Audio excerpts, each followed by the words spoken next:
Episode number 104 out here on the Tommy Maroon Sports Show on WCTV. There it is, right there on your screen. Oh, Walter, there we go. Tommy Maroon Sports Show. And what else other than the Cleveland Indians? First things first to talk about. Your team leaders include Jose Ramirez, 268 average. Wait a minute, that's not right. With the MVP and the Cy Young finalist, because I tried to find the fact that both of them are in the All-Star game. Oh well. Jose leads us in runs, homers, and RBIs nonetheless. 58 runs, 18 homers, and 51 RBIs. And Aaron Savali leads the Indians with 10 wins, 10 out of 42, which means that he has, according to this old calculator app, he has contributed to 24% of the Indians' wins. Of course, Shane Bieber, 3.28 ERA, 130 strikeouts, which both lead the Indians. And Aaron has a 97.2 innings pitched, which is pretty impressive. And, well, those are your All-Stars, folks. I tried to find them as All-Stars, but apparently that's not right because it says AL MVP award finalists and Cy Young award finalists. We're not even close to the end of the season. But they both made it, Jose and Shane. Shane's on the injured list, unfortunately, meaning he's not going to be able to play. However, despite missing several days, Jose will most likely make it. He was a reserve. Shane was another reserve, which means that the Indians probably won't have too much action during the All-Star game, and no home run derby representatives for the Indians. But it should be fun to see Jose come up to bat. What wasn't fun was this weekend against Houston when we got swept in 4 games. I am sorry, what? How do you get swept in 4 games? It happened, though. It happened against the Sign Steelers. I was looking forward to boo them, say how awful they are, how terrible humans they are. And then, in the words of Michael Jordan, they took that personally. Jose Altuve took it personally by hitting a grand slam in Game 1. I was talking about how terrible he was, how he was a small little jerk, and then he hits a grand slam. Again, Michael Jordan, I took that personally. Michael Brantley against his former team. The only Astro that did not get booed, basically. Sorry for that voice crack. He hit a home run in Game 1. Of course, Michael Brantley is such a cool guy, as we all know. Houston scored 4 runs in the 3rd inning of Game 2. And in the Game 3, which was on Channel 8 Fox, Carlos Correa had a home run and 2 RBIs, and we failed to come back in Game 3. I thought it was going to happen, but it didn't. Well, that was Chas McCormick doing Chas McCormick things yesterday, Sunday, which meant that he hit a home run and had 3 RBIs. And Houston won in extras in this game. It's so frustrating to see the Cleveland Indians getting swept. It's not frustrating to see Eddie Rosario hit home runs. Cesar also hit a home run that ball game, but at what cost, basically? We ended up losing in extras. Emmanuel Clase with a very rare blown save. Oh, wow. Indians against the Rays again. The Indians lose. They made 7 in a row. We lost 1-0. A grand slam by Brandon Lau in the first game. And it looked like for a minute the Indians were going to win the game. It was tied up, I believe. No, we were winning. And then Emmanuel Clase blows the save. And Bobby Bradley, who made that bad throw, made a horrible throw to Austin Hedges that allowed Tampa to win it with the bases loaded. It was so frustrating, losing 7 in a row. And now currently pulling up my MLB bad app, we're trailing 3-1 in the 3rd inning. Yes, sir. Oh, good. Cesar got on base. But man, oh man, you talk about frustration. But Framio on his birthday hit a home run. Talk about a happy birthday. And meanwhile, Kevin Kiermaier had a 2-run double, made it 3-0, and then, of course, a home run made it 3-1. So that is what is going on right now in the Indians world. I'll keep you updated as we go to the NBA playoffs. Suns against the Clippers. The Suns won for the first time since 1993. They're going to the NBA Finals. Chris Paul, 41 points, 8 assists in Game 6. His pal, DeAndre Ayton, 16 points, 17 rebounds in Game 6. And then you see the Bucks against the Hawks.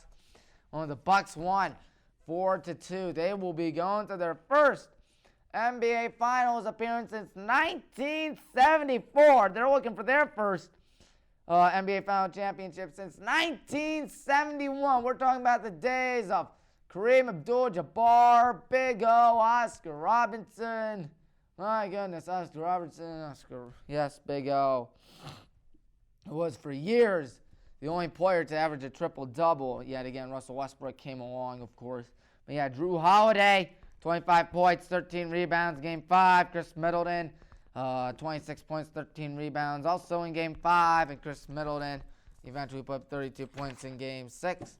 And they won both those games with an injured Giannis. Giannis came back, of course, last night in Game 1 of the NBA Finals, where the Suns took home the big win. They are now 3 wins away. Rally the Valley or fear the deer. Right now, it's Rally the Valley because the Suns won. And, of course, the NBA Finals is brought to you by YouTube TV. I absolutely hate that. And I absolutely hate the person who came up with the new NBA Finals logo for the past few years. What happened to the old one with the fancy font of cursive finals? Oh my God, what was wrong with it? It was perfect, and now they got rid of it. Of course, they got rid of it years ago, but oh my goodness, and it had the Larry O'Brien trophy there too. Of course, a lot of fans don't like it. Ooh, Ahmed got on base. Ahmed's on my fantasy team. But yeah, Chris Paul, 32 points, 9 assists in Game 1. Devin Booker, 27 points in Game 1. And Giannis had 20 points and 17 rebounds, which was quite something to see out there. The Suns held control. You gotta love how dedicated Devin Booker is. Gotta love how dedicated Chris Paul is. Chris Paul has never been to the NBA Finals. And in a game where it's basically a darn near sellout crowd, that is quite something to behold. And now time for NASCAR. The Jockey Made in America 250, presented by Quick Trip on the 4th of July at Road America. I hope you have a fantastic 4th of July. Always fun to enjoy the 4th of July. I'm pretty sure we all knew that by now. And what made the 4th of July so great was that we can finally go out if you were fully vaccinated and be with your family, have a grill out, have a cookout, and perhaps watch NASCAR or torture yourself and watch the Indians get swept to Houston. Or you could have watched Chase Elliott. I think that's his 2nd win of the season, but he is that good, my friends. He continues his sheer dominance of the road course. He is one of the best road course drivers out there. I'm pretty sure we all knew that by now. Well, I'm pretty sure we all knew that Christopher Bell finished in 2nd. Well, maybe he didn't. Which is so weird because Christopher Bell isn't really that much of a big-name driver. But he does have a race. He is in the playoffs. Oh, man, Jose got out. William Byron won Stage 1. There was Kurt Busch going through the dirt. I mean, that's something you don't see too much. You don't see the yellow flag come out. But you saw it in lap 11 when Ty Dillon spun out and when Anthony Alfredo went off the track in lap 43. But yeah, Byron won Stage 1. And Reddick won Stage 2. There was Alfredo spinning. No, was that Ty Dillon? Oh, wow. You just saw them spin out. I believe that was Anthony Alfredo. But yeah, the Bushes ended up in 3rd and 4th place. Ross Chastain ended up in 7th place. And it was 62 laps in a very short one. But who else other than the Road King himself, Chase Elliott? Chase Elliott, just a good driver, especially on the road. I don't know how he does it. I mean, you have to make all those left turns, right turns, and all that great stuff. But, yep. Of course, Barberton Motor Speedway needs to have a NASCAR race one of these days. I know it's old. I know it's not in ship shape. But it really needs one of those NASCAR races. Barberton Speedway out there in, I believe, Barberton. Oh, wow. Madden update. We're talking about a Madden update. How awful Madden is. How bad could it possibly be? Like the ones were once said in the Lorax movie. What a great movie that was. Home field advantage. It sucks. Like everything in Madden. It's a stupid and unrealistic idea by EA Sports. It's super lame. For the Browns, away teams in the red zone have problems with hot routes because, you know, anytime you're at First Energy Stadium, remember the dog pound is barking, which it always is, you just magically forget to do hot routes. You just magically can't do hot routes. I'm sorry, what? That makes no sense to me whatsoever. No sense, zero, nada. And the Bills and Bears made the opposing kicking meter hurry because, as we all know, going on the road to Soldier Field and Bills Stadium, that's what it's called. They got rid of New Era. Bills Stadium and Soldier Field. It's just automatically hard to make kicks. It is. It just goes to the right, to the left. No sense. Again, no sense.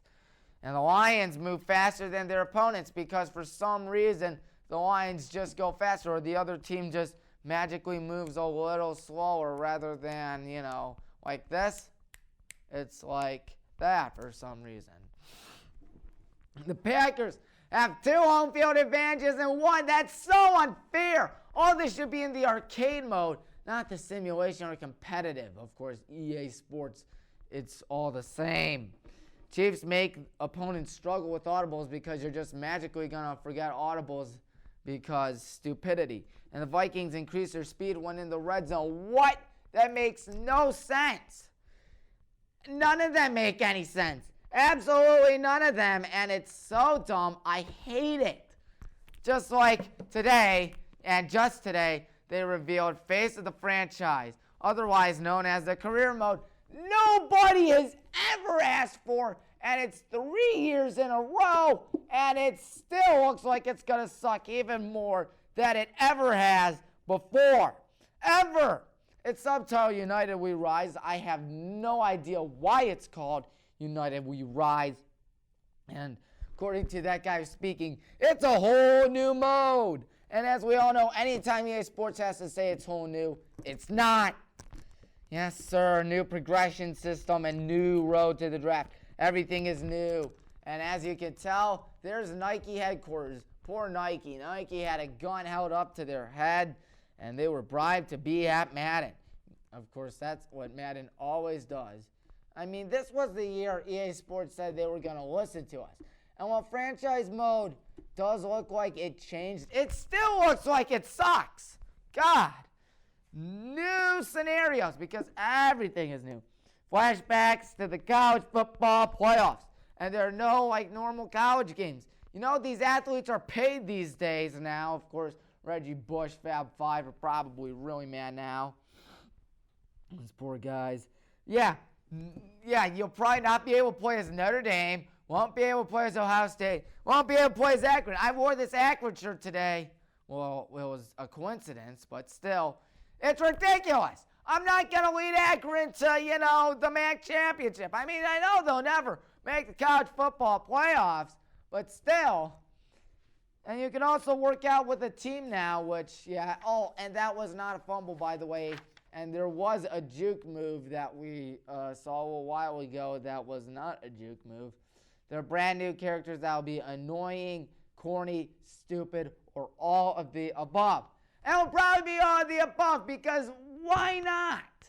Off-field choices will affect things because, more customizable options, which is like MLB The Show. And then, of course, there are new positions at launch. Excuse me for 1 second, but more. There was an itch on my eye. That's what it was. New positions at launch, which means you'll have to pay for others. Pay to be a kicker. Pay to be an O-lineman. Pay to be a cornerback. Pay to be a free safety. Pay to be an O-lineman or a D-lineman. I think I said O-lineman already. But And this connects with the yard. Lord help me. God have mercy. Mercy on us. Someone help me. This connects with the yard. I hate the yard. It's unrealistic. It's stupid. New scenarios were mentioned twice in the trailer, which goes to show you that they are begging for something. And there is super cringy and dumb parts of Madden. Everything about Madden still sucks. There's Squidward as EA Sports and What's It To Ya represents Angry Man fans. No, that's his real name. What's It To Ya? And there is Patrick. Woo! Best sums up everyone towards face of the franchise and home field advantage. Madden looks like it absolutely is horrible, trash, and garbage. If you find a copy of Madden 22, burn it immediately. Do not buy Madden 22. I'm dead gonna serious. If you're gonna buy Madden 22, you are a masochist. You are an actual masochist if you actually believe in buying Madden 22. You really love to be tortured. You do. Let's end with a special quote by a smart guy named Eugene H. Krabs, who best sums up EA Sports. Here it is, folks. The children, I don't care about the children. I just care about their parents' money.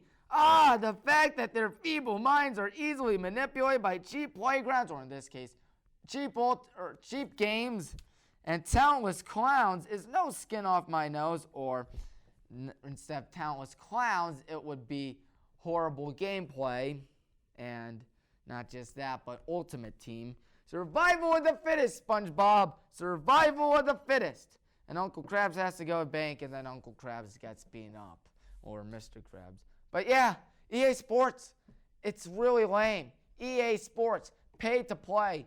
EA Sports, give us your money or die. That's basically it. Madden 22 looks awful. And this was the year they said they were going to change. I barely played Madden 21. I've only played it twice. One because my little brother decided to get it for Christmas, and the other one because it was Super Bowl Sunday. I literally don't play Madden. I don't remember the last time I've ever played Madden and felt happy on the PlayStation 4. PlayStation 2, 2003, 2004, 2005. Oh my goodness. That was some fantastic games, by the way. This gives me a newly found appreciation for Madden 21 and Madden 20 and Madden 19. Gotta have mercy. Madden sucks. Unless if you are actually a real masochist, just don't buy Madden 22. Even if you are, don't buy Madden 22. Madden 22 is terrible. Yes, sir. It is absolutely awful. What's also absolutely awful is that Tampa has runners at the corners right now with 2 outs. And is Kevin Kiermaier up? Yep, Kevin Kiermaier is up. Oh boy, Kevin Kiermaier has 2 runs batted in today. Anyways, what's up next for the Tommy Maroon Sports Show? Episode number 105. We're going to take a look at what happened in the All-Star game and look at what happened with the Indians and All-Star game, which should be fun to see. So that'll be episode 105. Episode number 106 will most likely, if the NBA Finals doesn't go into 7, we'll look at the end of the NBA Finals. Episode number 107, 108, probably going to be some Indians and NASCAR, considering the fact that the NBA season will be over. So that'll probably be some quick episodes. Episode number, let's think, 104, 105, 106, 107, 108. Episode 109 is going to be your high school football preview show, which is going to be very fun to see high school football. We're going to look at some Suburban League teams, GCC teams, and a lot more around the great Medina County, Summit County, Cuyahoga County, Mahoning County, Stark County, and basically Northeast Ohio, Cleveland, Akron, Youngstown. Northeast Ohio football is where it is at. It is the SEC of high school football. We all know SEC is the top notch of college football. Northeast Ohio also top notch. Not Texas, not anywhere else in the state, but Northeast Ohio, my friends. And then episode number, episode number 110. Will it be episode 110? I'm trying to check again. 1, 4, 5, 6, 7, 8, 9, 10. Yep. Episode 110 will be the return of Tommy's Picks. And I will be there to go through who I will be picking. Don't know everything for week 1 just yet, but I will hopefully in the nearby future. So until then, hope you continue to watch us. Hope you continue to subscribe to Highland Sports Network, because we're 44 days away from high school football. 44 days left. That's going to be exciting when we get back to it. So until then, get your COVID-19 shot. That's right. Get your arm up and get your first shot, and then your second shot 3 weeks later. That's how it was for me. You will not die. You will be perfectly fine. I'm sorry that you had to see my no muscles, which I have no muscles at all, but I do have a good talk show, and I do have a great crew here at WCTV. So on behalf of all of them, Tommy Maroon here, saying goodbye, and I can't wait to see you next week. Goodbye, everyone.